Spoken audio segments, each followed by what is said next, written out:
السلام عليكم ورحمة الله وبركاته. اللهم صل وسلم وبارك على سيدنا محمد وعلى آله وصحبه أجمعين. مرحبا بكم على قناتي عالم نبيلة. مرحبا بكم فيديو جديد، وصفة جديدة، نتمنى يا ربي تنال إعجابكم. كما كتشوفوا الفيديو إن شاء الله غادي نقدم لكم معلكة بالقرقاع. كتجي زوينة زوينة زوينة بزاف، كتجي معلكة وبمقادير في متناول الجميع، والطريقة حتى هي جد سهلة. يتبعوا معايا البنات، يعني تفرجوا في الفيديو من الاول حتى الاخر باش تشوفوا الطريقه ديالي، وان شاء الله غتنجح لكم كما نجحت معايا. انتم كتشوفوا في الفيديو، يعني ما شاء الله كتجي معلكه وكتجي هشيشه وكتجي ناجحه مشقه، يعني حلوه زوينه زوينه زوينه بزاف وبنينه. يبقى معايا البنات، ما تحرقوش المراحل، ان شاء الله غتنجح لكم وغتبقى دائما معتمده عندكم، وانا اكيد غادي تعجبكم بزاف بزاف بزاف بزاف. المهم، بلا ما نطول عليكم قوة الهضرة، ننتقل مباشرة للطريقة والمقادير. هنا كما كتشوفوا عندي 500 غرام ديال القرقاع اللي هرمشته، ما طحنتوش بزاف البنات، هرمشته غير شويه. وغادي نزيد عليه واحد الكاس معامر ديال السكر كلاصي، وغادي نزيد عليهم واحد 2 معالق ديال النشا،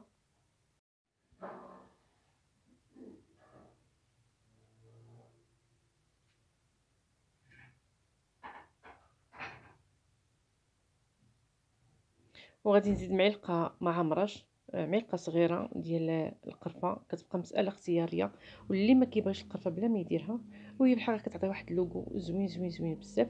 هنا غادي نزيد ساشي ديال الفاني وساشي ديال الخميره الحلويات، وغادي نزيد قبيصه ديال الملحه. صافي هنا غادي نخلط هاد النواشف حتى كيندمجوا بعضياتهم.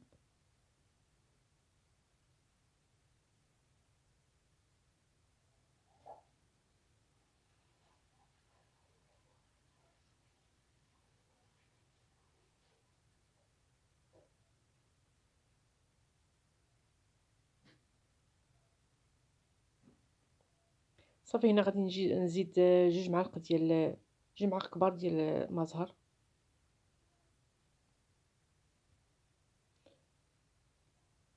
معلقه كبيره ديال الكونفيتور الحلويات، ومعلقه كبيره ديال الزبده بطبيعه الحال بحراره المطبخ.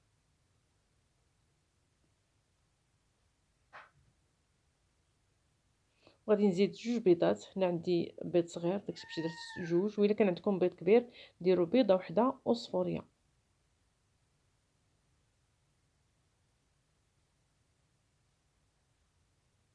صافي كنخلطوا مزيان هاد المكونات، وكنحاولوا نمعسوا ديك الزبده مزيان مزيان حتى كترجع لنا بوماط. صافي وكتبقاو نجمعوا في الخليط ديالنا، وحنا كنعجنوا يعني في الحلوه ديالي.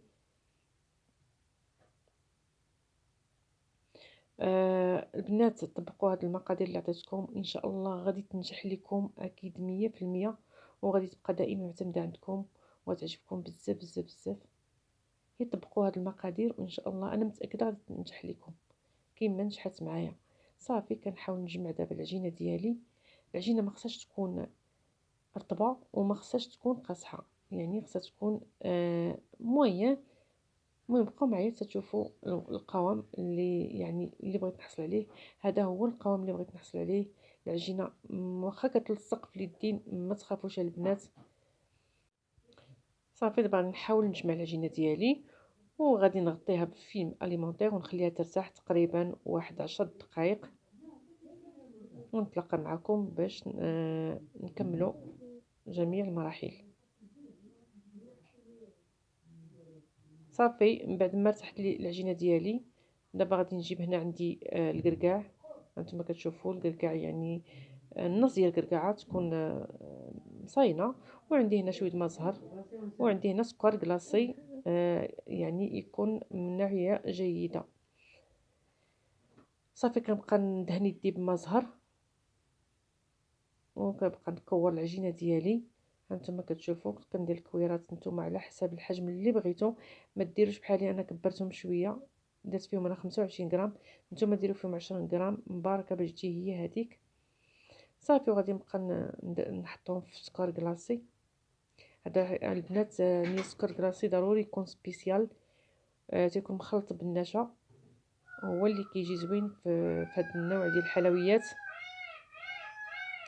صافي دابا غادي نكور العجينه ديالي كامله، نحطها في سكر كلاصي. المهم كما قلت لكم نقصوا من الحجم ديال الحلوه هكا باش تعطيكم كميه كثيره ويجي حتى الشكل ديالها يعني زوين. انا جاتني شويه كبيره ما عجبتنيش انا بزاف، ولكن المهم مره اخرى ان شاء الله. كنغمسهم مزيان في سكر كلاصي حتى كيتلبسوا مزيان مزيان مزيان. ضروري البنات يعني فاش بغيتو تشريو سكر كلاصي شريو سبيسيال، هو اللي زوين فهاد يعني فهاد النوع ديال الحلويات. تيكون مخلط بالنشا. صافي كنغمسوهم مزيان في سكر كلاصي بهاد الطريقه هادي، وكنستفهم في اللاطه اللي كنكون فرشت ليهم الورق ديال المطبخ. ضروري البنات باش ما يعني دوك الحلوه ما تلصقش في اللاطه.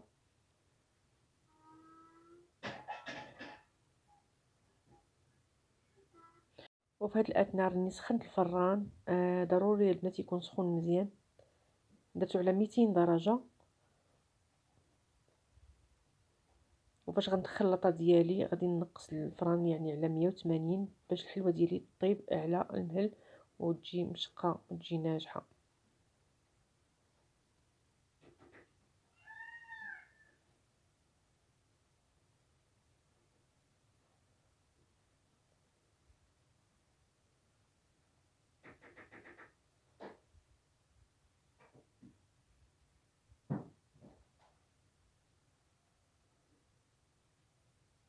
صافي من بعد ما كملت الحلوه ديالي كامله لبست لها سكر كلاصي. هنا كنجيب البيض ديال البيض وكنغمس فيهم داك النص ديال الكركعه وكنحطها فوق الغريبه وكنمعسها غير شويه باش تشقق لينا. ما تمعسوش بزاف البنات، لان الا معستوها بزاف ودخلتوها للفران كتزيد تحل مع فيها الزبده وداكشي. صافي غير شويه نضغطوا عليها غير شويه، وملي كتدخل الفران كتزيد تشقق وكتزيد يعني تمعس شويه.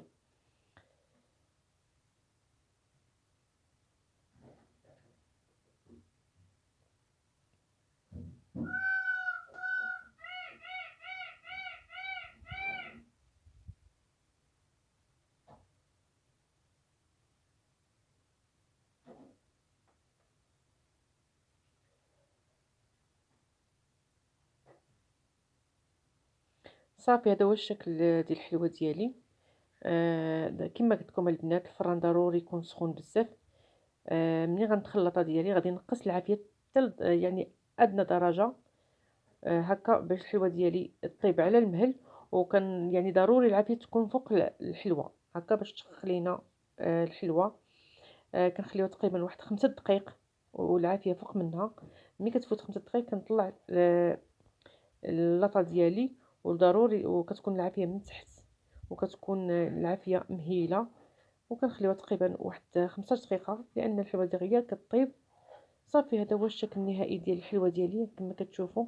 من بعد ما خرجتها من الفران كتجي معلكه وكتجي هشيشه، كتجي بنينه، والريحه ديالها ما نعاودلكمش، طالعه غزاله غزاله غزاله يا بنات. هانتوما كتشوفوا نقطع معكم وحده باش تشوفوا كيفاش دايره من الداخل. كتجي معلكه وهشيشه. نتمنى يا البنات تعجبكم الطريقه باش قدمت لكم المعلكه وتعجبكم لا فيديو ديالي. ونتمنى تبارطاجيو مع العائله والاحباب اللي تعاون الفائده خاصه المبتدئات.